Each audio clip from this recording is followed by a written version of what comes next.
আজকে আমি আপনাদের সঙ্গে শেয়ার করব একদম পুরনো দিনের ঘরোয়া স্বাদের আলু পটল দিয়ে রুই মাছের পাতলা ঝোল।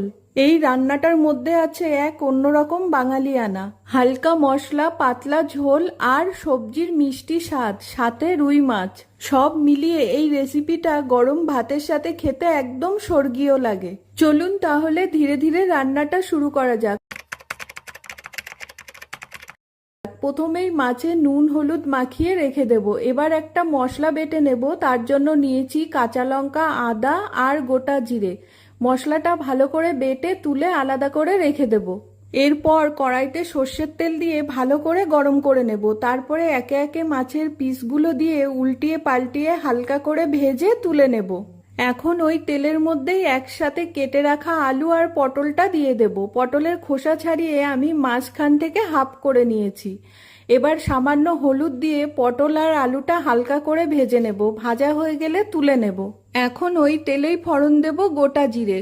ফোড়নটা ভাজা হয়ে যখন একটা সুন্দর গন্ধ বেরিয়ে আসবে, তখন আমি যে মশলাটা বেটে রেখেছিলাম সেটা দিয়ে দেব, আর দেব টমেটো কুচি। এরপর দেব হলুদ গুঁড়ো আর স্বাদ মতো নুন। তারপরে মশলার বাটিটা ধুয়ে সামান্য একটু জল দিয়ে সবকিছু একসাথে মিশিয়ে নেব।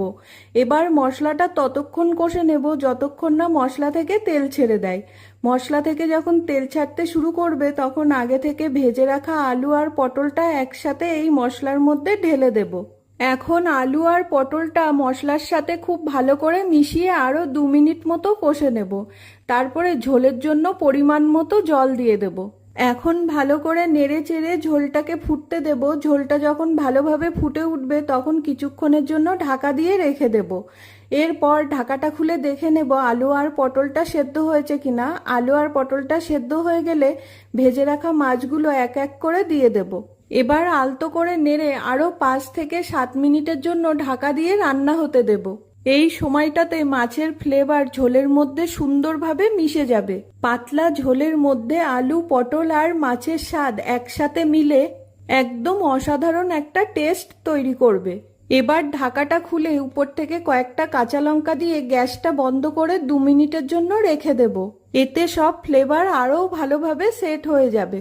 তাহলে তৈরি হয়ে গেল দারুণ সুস্বাদু আলু পটল দিয়ে রুই মাছের পাতলা ঝোল। গরম ধোয়া ওঠা ভাতের সাথে পরিবেশন করুন, দেখবেন সবাই আঙুল চেটে খাবে। এই রান্নার সহজ সরল স্বাদই একে এত স্পেশাল করে তোলে। আশা করছি রেসিপিটা আপনাদের কাছে ভালো লাগবে। ভিডিওটা শেষ পর্যন্ত দেখার জন্য সবাইকে অসংখ্য ধন্যবাদ। সবাই খুব ভালো থাকবেন। আজকের এই রেসিপিটা আপনাদের কাছে কেমন লাগলো অবশ্যই কমেন্টের মাধ্যমে জানাবেন। আজ আসি, আবারও দেখা হবে নতুন কোনো একটি রেসিপির সঙ্গে।